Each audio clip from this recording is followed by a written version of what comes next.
Baik, bismillahirrahmanirrahim. Assalamualaikum warahmatullahi wabarakatuh. Alhamdulillahirabbil alamin. Segala puji kita ucapkan kehadirat Allah Subhanahu wa taala. Kemudian selawat beriman salam tidak lupa pula kita berikan kepada bimbingan kita yakni Nabi Muhammad SAW. Baiklah teman-teman sekalian dan ibu-ibu, pada kesempatan kali ini kami akan mempresentasikan hasil diskusi kami mengenai protein dan metabolisme protein. Nah, sebelum itu, saya selaku moderator akan memperkenalkan kelompok kami. Nah, yang pertama ada Anggi Yusriana dengan NIM 203-1051. Yang kedua ada Aninita Filzasani dengan NIM 203-1118. Yang ketiga ada Aulia Yuda Irawan Siregar dengan NIM 203-1003. Yang keempat ada Citra Anggun dengan NIM 203-1130. Yang kelima ada Putri Febria Permatasari dengan NIM 203-2069. Yang keenam ada Mainisa Putri dengan NIM 203-1153. Yang ketujuh ada Putri Cahaya Ilahi 203-1095. 8 ada Ratu Elviana dengan NIM 203-1098. Yang ke-9 ada Reski Alma Indah dengan NIM 203-1028. Baiklah teman-teman semuanya.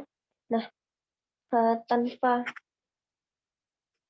memperpanjang, langsung saja kita masuk pada materi pertama, yaitu mengenai konsep dan struktur protein yang akan dijelaskan oleh Reski Alma Indah. Kepada Reski Alma Indah, kita persilahkan. Baik, terima kasih moderator. Konsep dari protein yaitu yang pertama, protein berasal dari bahasa Yunani, yaitu proterios yang berarti barisan pertama. Kata ini diciptakan oleh Jones pada tahun 1938 untuk menekankan pentingnya golongan ini. Struktur protein merupakan sebuah struktur biomolekuler dari suatu molekul protein. Setiap protein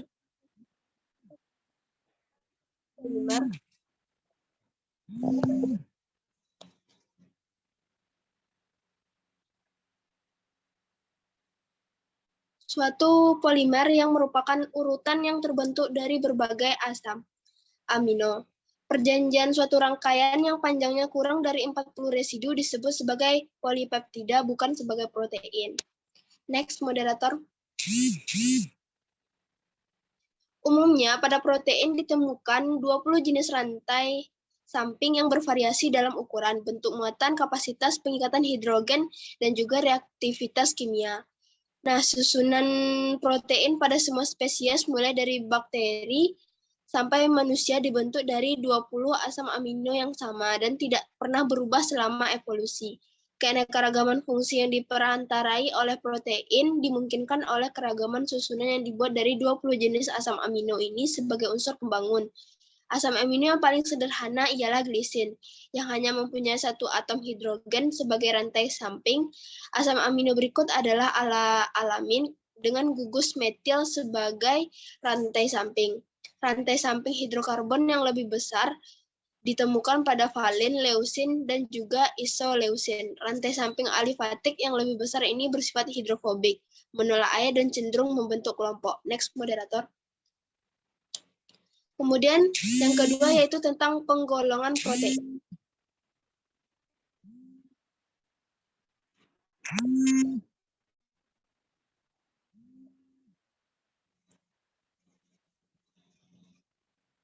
Penggolongan protein ini yaitu terdiri dari struktur primer, struktur sekunder, dan juga struktur sekunder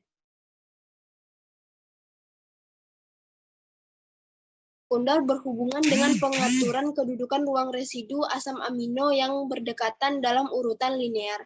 Pengaturan sterik ini memberi struktur periodik, helix alfa dan untai menunjukkan struktur sekunder. Struktur tersier menggambarkan pengaturan ruang residu asam amino yang berjauhan dalam urutan linear dan juga pola-pola ikatan sulfida. Perbedaan antara struktur sekunder dan struktur tersier tidaklah terlalu jelas. Lanjut.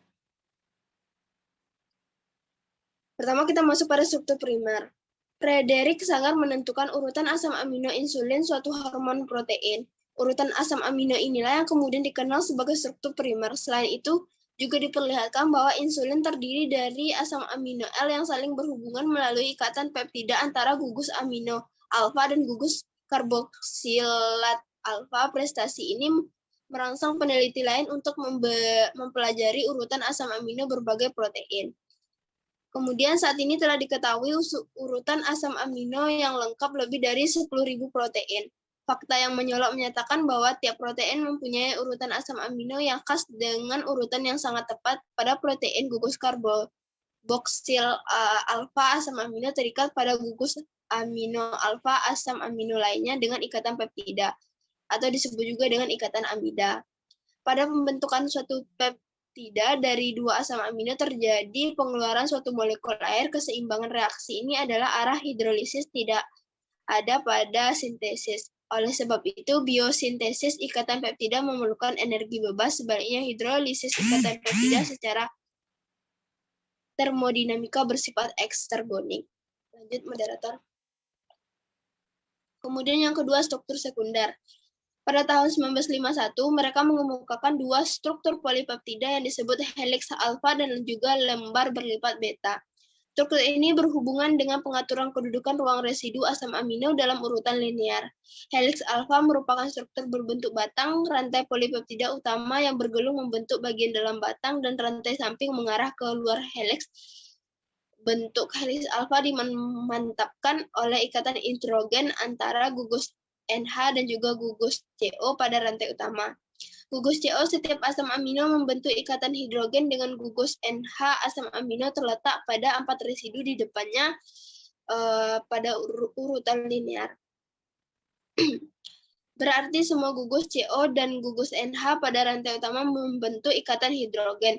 Struktur helix alfa telah disimpulkan oleh Pauling dan juga Corey 6 tahun sebelum struktur ini terbukti pada mioglobin dengan pemeriksaan penggunaan sinar X.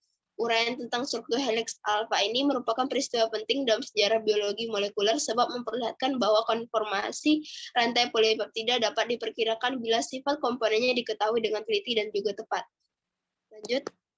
Berikut gambar helix alfa. Bisa teman-teman lihat sebelumnya. Lanjut.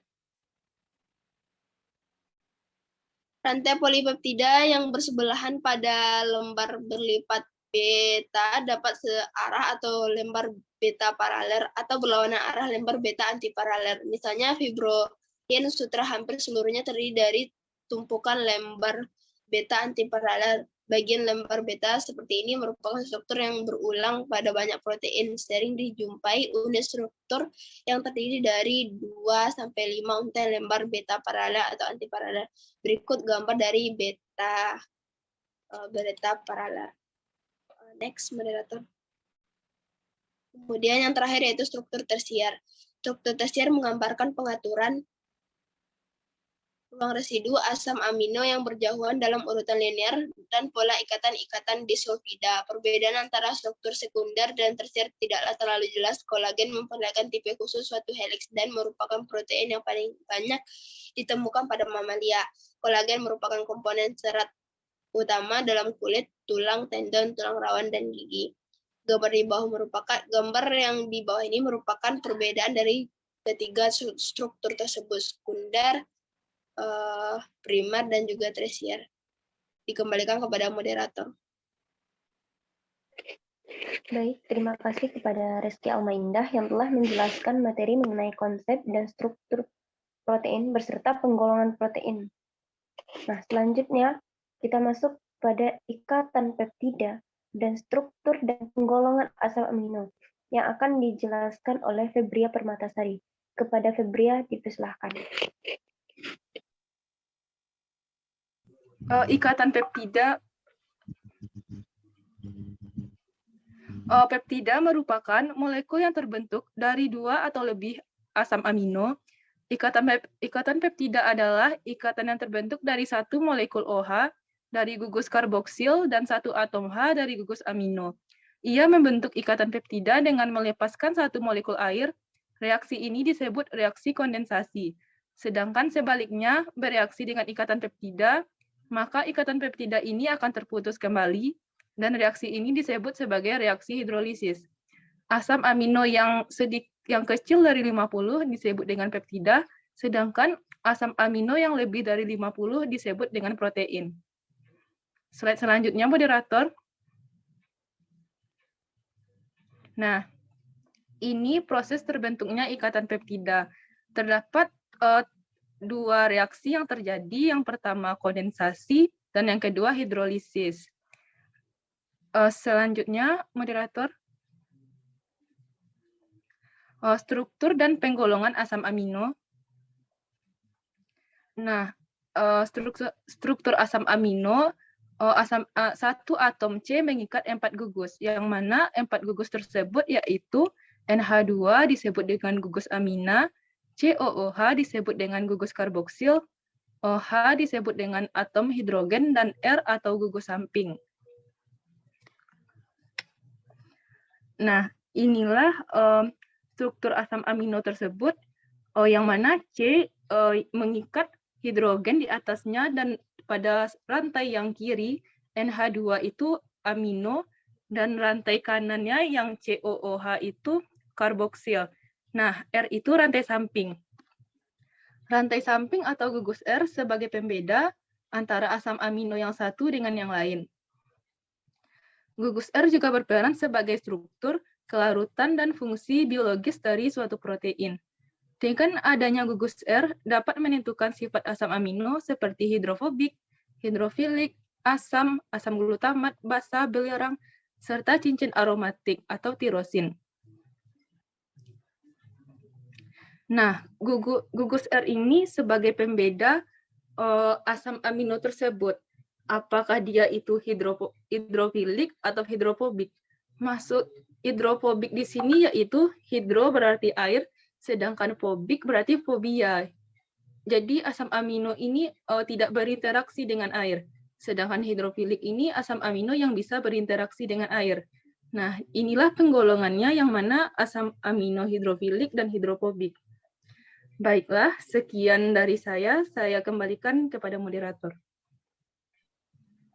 Baik, terima kasih kepada Febria atas pemaparan materinya. Nah, sekarang kita lanjut kepada materi berikutnya, yaitu mengenai hubungan proses pencernaan protein sesuai dengan jenisnya. Nah, yang akan dijelaskan oleh Ratu Elviana. Kepada Ratu, kita persilahkan. Baik, terima kasih moderator. Baiklah, saya akan menjelaskan tentang hubungan proses pencernaan protein sesuai jenisnya. Next. Hubungan proses pencernaan protein sesuai jenisnya. Yang pertama itu ada jenis-jenis protein, itu berdasarkan sumbernya. Protein dibagi menjadi dua jenis, yaitu satu protein hewani. Protein hewani adalah protein yang berasal dari hewan, di mana hewan yang memakan tumbuhan mengubah protein nabati menjadi protein hewani. Contohnya daging sapi, daging ayam, susu, udang, telur, belut, ikan gabus, dan lain-lain. Yang kedua itu protein nabati, di mana protein nabati adalah protein yang berasal dari tumbuhan. Contoh jagung, kacang kedelai, kacang hijau, dan jenis kacang-kacangan lainnya yang mengandung protein tinggi. Next. Yang kedua itu ada berdasarkan bentuknya. Protein dibagi menjadi dua, yaitu satu protein fibrillar, dan yang kedua protein globular. Kalau protein fibrillar yaitu protein yang berbentuk serabut. Dan untuk protein globular yaitu protein yang berbentuk bola. Next. Adapun proses pencernaan protein dari mulut hingga ke perut. Yang pertama, satu dimulai dari mulut. Semua makanan yang masuk ke dalam tubuh akan dikunyah terlebih dahulu di dalam mulut. Begitu pula dengan makanan yang mengandung protein. Tujuannya untuk menghasilkan bentuk makanan yang lebih kecil dan halus sehingga memudahkan proses pencernaan. Yang kedua, dicerna jadi bentuk yang lebih kecil di lambung. Lambung mulai menjalankan tugasnya dengan menciptakan suasana asam yang akan mengaktifkan enzim protase. Protein yang terkandung dalam makanan nantinya akan diubah oleh enzim protase menjadi bentuk yang lebih kecil, yaitu asam amino. Tidak berhenti sampai di situ, enzim pepsin sebagai salah satu enzim protase yang utama juga akan mengubah protein menjadi ukuran yang lebih kecil lagi, yaitu disebut sebagai peptida. Next. Yang terakhir itu ada protein diserap di dinding usus halus. Di dinding usus halus terdapat bagian yang disebut dengan villi dan mikrofili yang memudahkan penyerapan asam amino. Setelah itu, asam amino akan masuk ke dalam aliran darah bersama nutrisi lainnya yang juga telah diserap oleh usus halus. Aliran darah akan melewati semua sel-sel tubuh dan membagikan asam amino ke bagian yang membutuhkan, termasuk sel otot. Baik, sekian. Saya kembalikan ke moderator.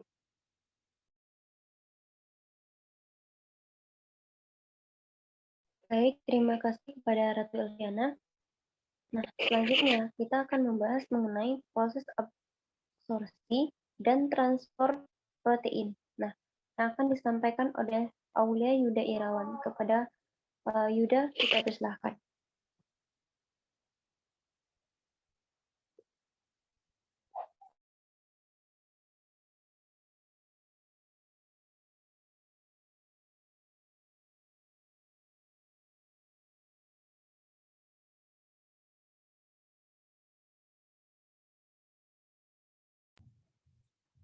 Absorpsi adalah proses transportasi molekul sederhana melalui epitel intestinum, baik melalui transfer aktif atau pasif atau transfer aktif.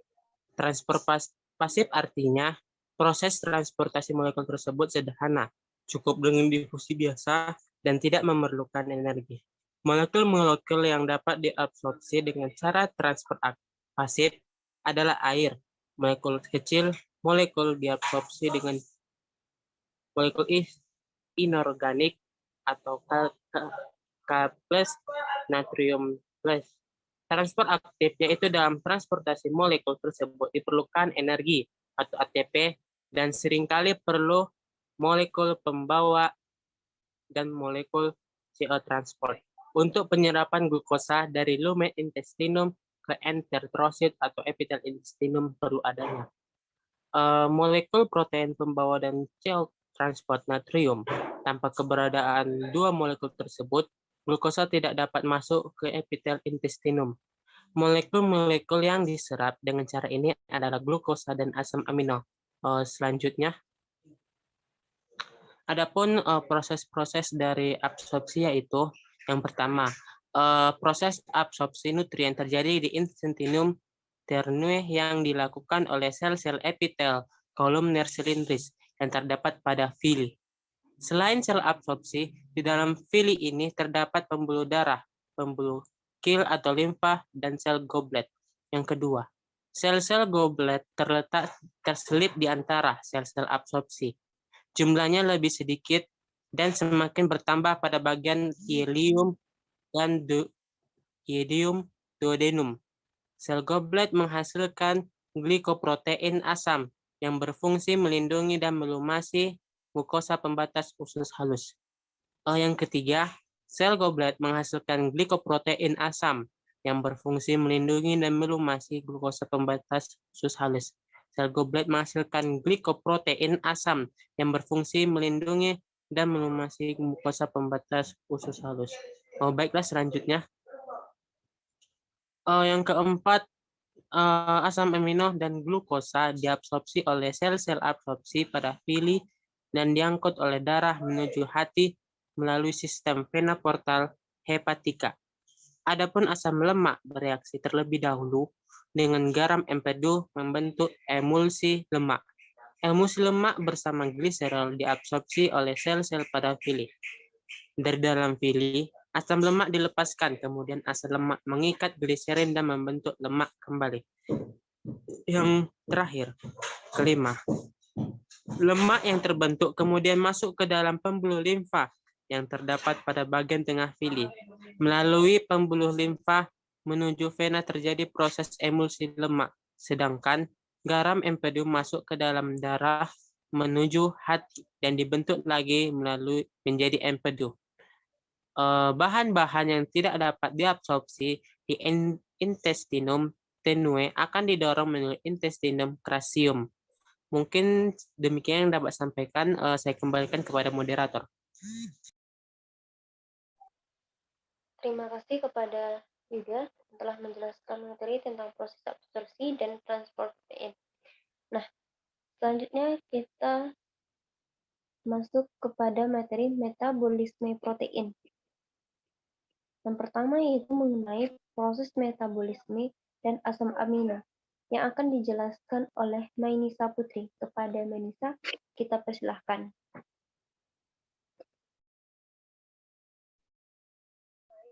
Dari selanjutnya itu proses metabolisme amino.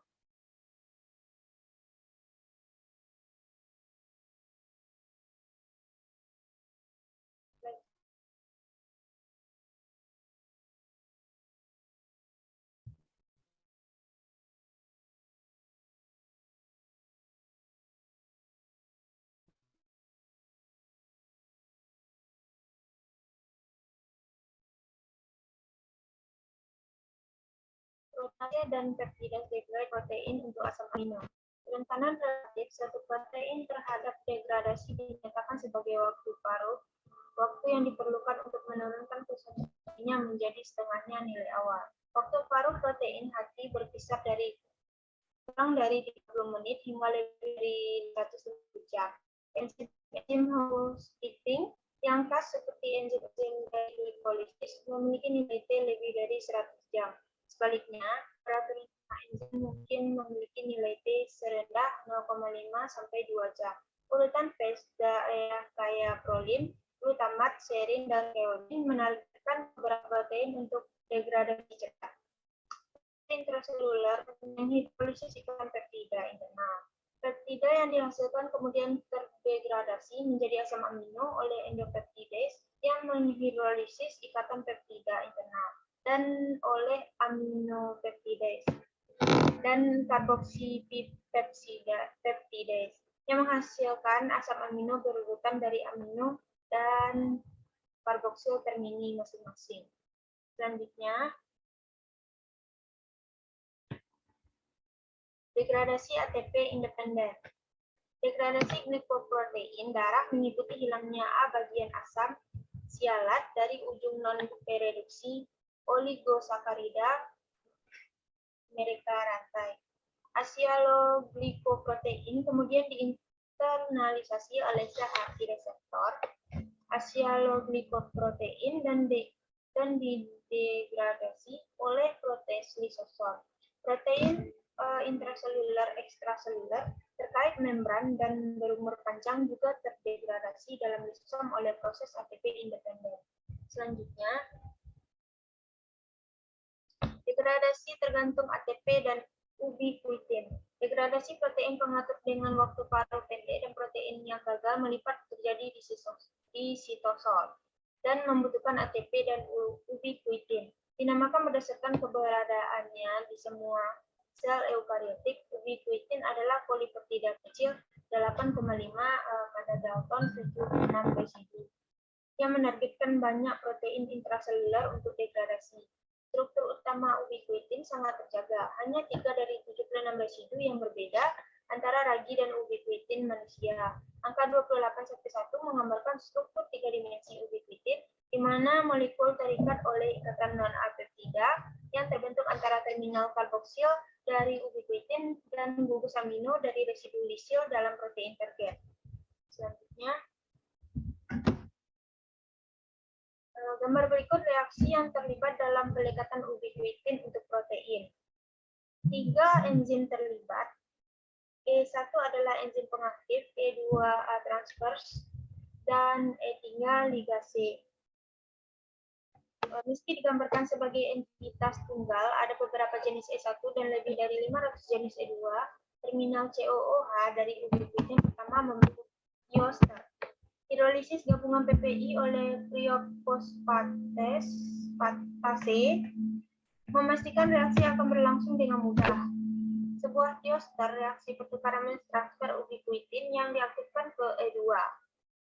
D3 lalu mengkatalisis transfer ubiquitin ke gugus amino dari residu lisil dari protein sasaran.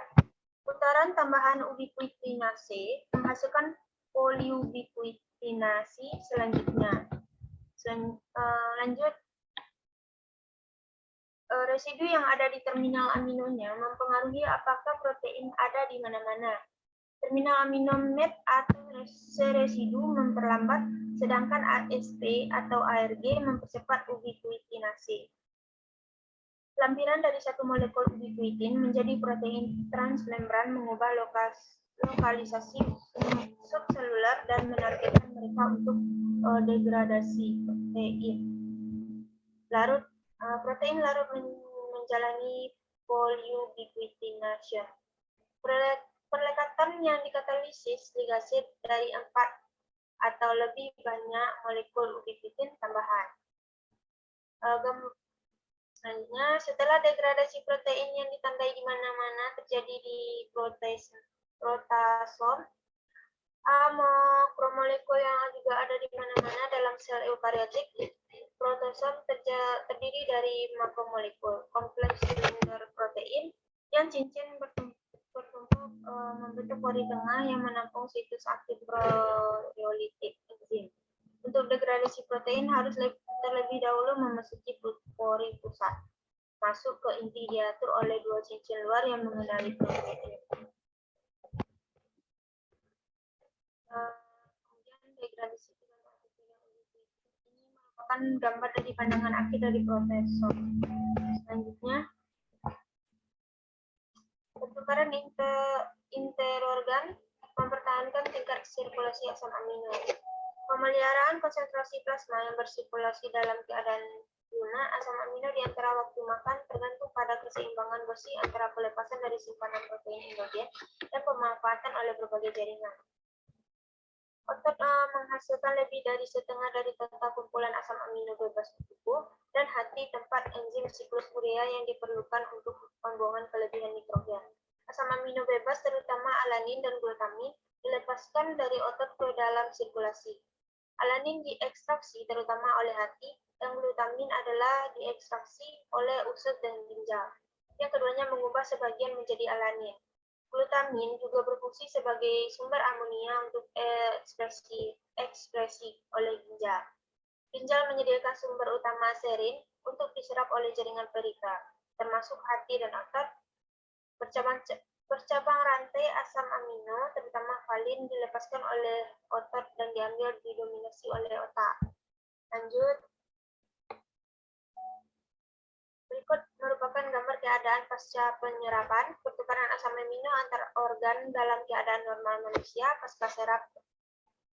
Peran kunci alanin dalam output asam amino dari otot dan usus dan penyerapan oleh hati ditunjukkan. Lanjut. Alanin adalah asam amino gluconeogenik kunci pada gambar. Tingkat gluconeogenesis hepatik dari alanin jauh lebih tinggi daripada dari semua asam amino. Kapasitas hati untuk gluconeogenesis dari alanin tidak mencapai kejenuhan sampai konsentrasi alanin mencapai 20 hingga 30 kali tingkat fisiologis normal. Dapat dilihat pada slide. Kemudian ada gambar pertukaran asam amino antar organ segera setelah menyusui. Next. Saya kembalikan kepada moderator. Baik, terima kasih kepada Nisa Putri yang telah menjelaskan materi.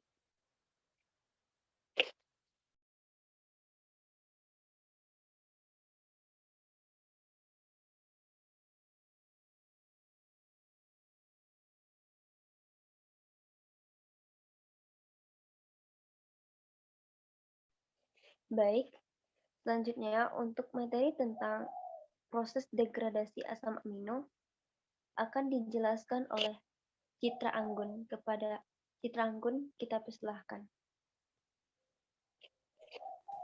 Terima kasih moderator. Saya akan menjelaskan mengenai degradasi asam amino. Terdapat dua sistem enzim utama yang berperan dalam degradasi protein yang rusak atau diperlukan. Peptida yang dihasilkan kemudian didegradasi menjadi asam amino, dan endopeptidase yang menghidrolisis adanya ikatan peptida internal. Terdapat dua sistem, yaitu yang pertama, degradasi ATP independen protein intraseluler yang berkaitan dengan membran dan lisosom. Yang kedua, degradasi tergantung ATP ubiquitin. Protein yang ditunjukkan untuk didegradasi oleh mekanisme secara kovalen, yakni suatu protein non-enzimatik berukuran kecil dan berbentuk globular yang konversinya. Degradasi dari protein ditandai di mana adanya makromolekul dan sel eukariotik. Proteasum terdiri dari makromolekul kompleks silinder protein yang membentuk pori pusat yang menampung enzim proteolitik. Sekian, saya kembalikan kepada moderator.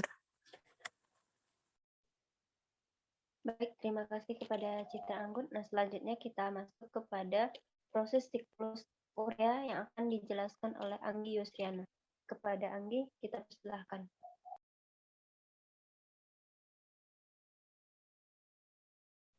Baik, selanjutnya yaitu mengenai siklus urea.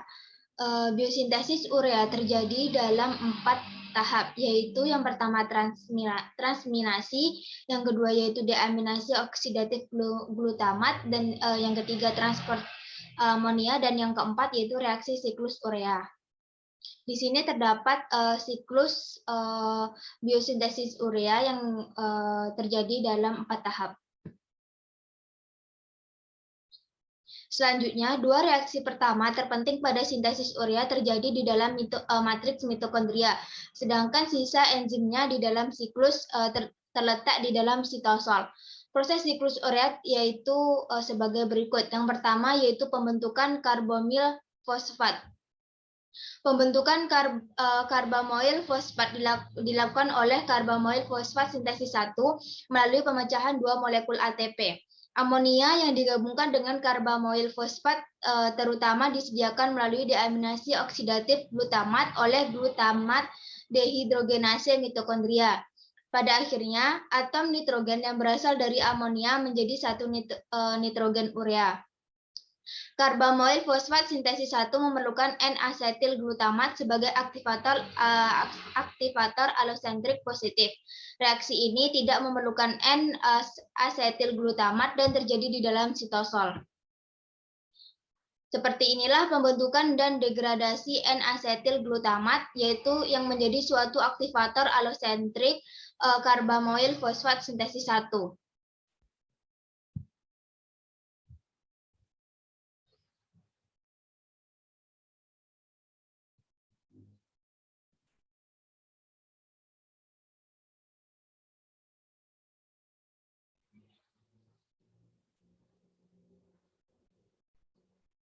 Yang kedua yaitu pembentukan siturilin.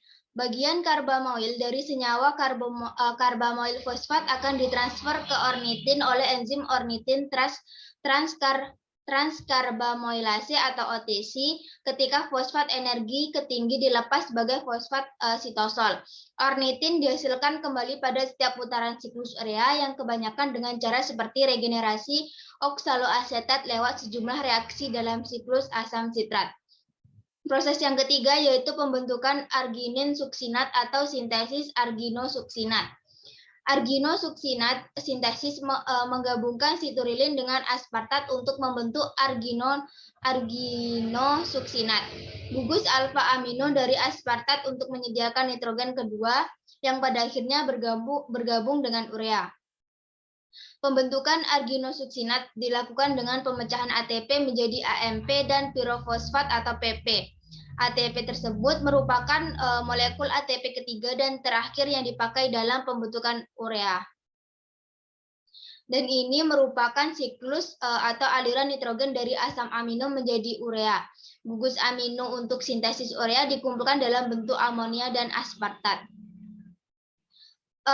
Siklus urea yang keempat yaitu pembelahan arginosuksinat membentuk arginin dan fumarat. Arginosuksinat dipecah oleh arginosuksinat liase untuk menghasilkan arginin dan fumarat.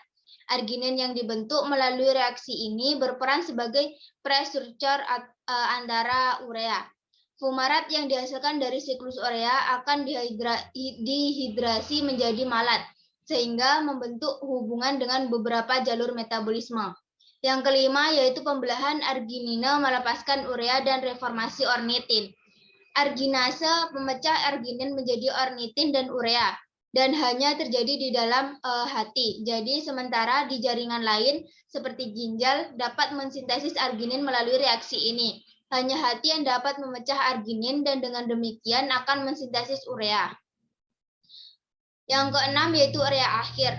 Urea berdifusi dari hati dan diangkut melalui darah ke ginjal yang akan difiltrasi dan diekskresikan ke dalam urin. Sebagian urea berdifusi dari darah ke dalam usus dan dipecah menjadi CO2 dan NH3 oleh urease bakteri. Amonia ini sebagian akan menghilang melalui feses dan sebagian lagi akan direabsorpsi kembali ke dalam darah. N-asetilglutamat NA atau NAG merupakan aktivator yang penting untuk karbamoil fosfat sintesis 1. Tahapan yang membatasi laju siklus urea. N-asetilglutamat disintesis dari asetil KOA dan glutamat oleh N-asetilglutamat sintesis. Dalam reaksi ini dengan arginin sebagai aktivatornya. Siklus tersebut juga diatur oleh ketersediaan substrat dan induksi enzim. Sekian dari saya, dikembalikan kepada moderator. Oke, terima kasih kepada Anggi Yustiana. Sekarang kita masuk kepada materi selanjutnya, yaitu mengenai proses biosintesis protein yang akan disampaikan oleh Anindita Filzasani. Kepada Filzah, kita persilakan. Baik, terima kasih kepada moderator. Saya akan menjelaskan tentang proses biosintesis protein. Protein diproduksi oleh proses translasi yang terjadi pada ribosom dan diarahkan oleh messenger RNA atau mRNA. Pesan genetik yang dikodekan dalam DNA pertama ditranskripsi menjadi mRNA dan urutan nukleotida dalam pengkodean wilayah mRNA, kemudian diterjemahkan ke dalam urutan asam amino dari protein. Bagian mRNA yang menentukan asam amino urutan protein dibaca dalam kodon, yang merupakan kumpulan 3 nukleotida yang menentukan asam amino individu. Kodon pada mRNA dibaca berurutan dalam arah 5 ke 3, dimulai dengan 5 AUG atau kodon, yang menentukan mentioning dan menetapkan kerangka baca, dan diakhiri dengan 3 sampai terminasi atau stop. Kodon UAG, UGA, atau UAA, proteinnya adalah disintesis dari ujung N ke ujung C. Inisiasi melibatkan pembentukan kompleks yang mengandung metionil tRNA awal yang terikat pada kodon mulai AUG dari mRNA dan ke situs P ribosom. Hal ini membutuhkan guanosin trifosfat atau GTP dan protein yang dikenal sebagai faktor inisiasi eukariotik. Pemanjangan polipeptida melibatkan 3 langkah. Yang pertama, ada pengikatan aminoasil tRNA ke situs A pada ribosom, di mana basa perpasangan dengan kodon kedua pada mRNA. Yang kedua, pembentukan ikatan peptida antara yang pertama dan asam amino kedua. Dan yang ketiga, translokasi, pergerakan relatif mRNA ke ribosom sehingga kodon mRNA ketiga bergerak ke situs A.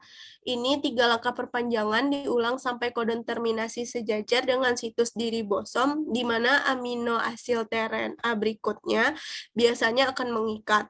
Faktor pelepas pengikat sebagai gantinya menyebabkan protein lengkap dilepaskan dari ribosom. Setelah satu ribosom mengikat dan bergerak sepanjang mRNA, menerjemahkan polipeptida, ribosom lain dapat mengikat dan memulai translasi. Kompleks dari mRNA tunggal dengan banyak ribosom dikenal dengan sebagai polisom. Lipat dan modifikasi dan penargetan protein. Lipat dari polipeptida ke dalam konfigurasi 3 dimensi terjadi sebagai polipeptida adalah sedang translasi. Proses ini melibatkan protein yang disebut pendamping. Modifikasi residu asam amino dalam protein terjadi selama atau setelah translasi. Protein yang disintesis pada ribosom sitosol dilepaskan ke sitosol atau diangkut ke mitokondria, peroksisom, dan nukleus. Protein disintesis pada ribosom yang menempel pada retikulum endoplasma kasar atau RER ditujukan untuk lisosom, membran sel, atau sekresi dari sel. Ini protein ditransfer ke kompleks Golgi di mana mereka dimodifikasi dan ditargetkan ke lokasi akhir mereka. Proses translasi. Translasi protein melibatkan 3 langkah, inisiasi, elongasi, dan terminasi. Ini dimulai dengan pembentukan kompleks inisiasi. Kemudian, sintesis polipeptida terjadi melalui serangkaian langkah pemanjangan yang diulang karena setiap asam amino ditambahkan ke rantai yang sedang tumbuh. Ada tiga langkah, yaitu inisiasi translasi, pemanjangan rantai polipeptida, dan terminasi. Baik, sekian dari saya. Terima kasih. Dikembalikan kepada moderator. Oke, terima kasih kepada Andidita Bildasani yang telah memaparkan tentang bagaimana proses sintesis protein. Nah, sekarang kita masuk kepada gangguan metabolisme dari asam amino ini sendiri. Nah, terdapat beberapa gangguan dari metabolisme asam amino. Yang pertama ada namanya kwashiorkor. Nah, kwashiorkor ini merupakan sebuah peristiwa yang pernah terjadi di Afrika dan di mana keadaannya seorang anak itu tumbuh sangat dini dengan keadaan protein yang sangat kecil. Nah, yang kedua ada marasmus. Nah, di mana keadaannya asam amino dalam tubuh seseorang itu atau dalam tubuh manusia itu sangat kurang gitu, sehingga anak mengalami usus yang pendek. Akhirnya tidak dapat menyerap kalori dan nutrisi dalam jumlah kecil. Yang ketiga ada namanya penyakit kudis, keempat gusi berdarah, kelima sendi membengkak, yang keenam ada sindrom Menkes. Nah, itu ditandai dengan rambut keriting dan keterbelakangan tumbuh. Artinya dia tumbuh sangat pendek gitu. Terus kemudian yang kedelapan adalah kelainan genetik kolagen, diantaranya yaitu tulangnya tuh mudah rapuh. Nah, itulah demikian presentasi dari kelompok 2 yaitu mengenai protein dan metabolisme protein itu sendiri. Nah, sekian dari kelompok 2. Apabila ada kesalahan kata kami ucapkan mohon maaf. Kami akhiri dengan wassalamualaikum warahmatullahi wabarakatuh.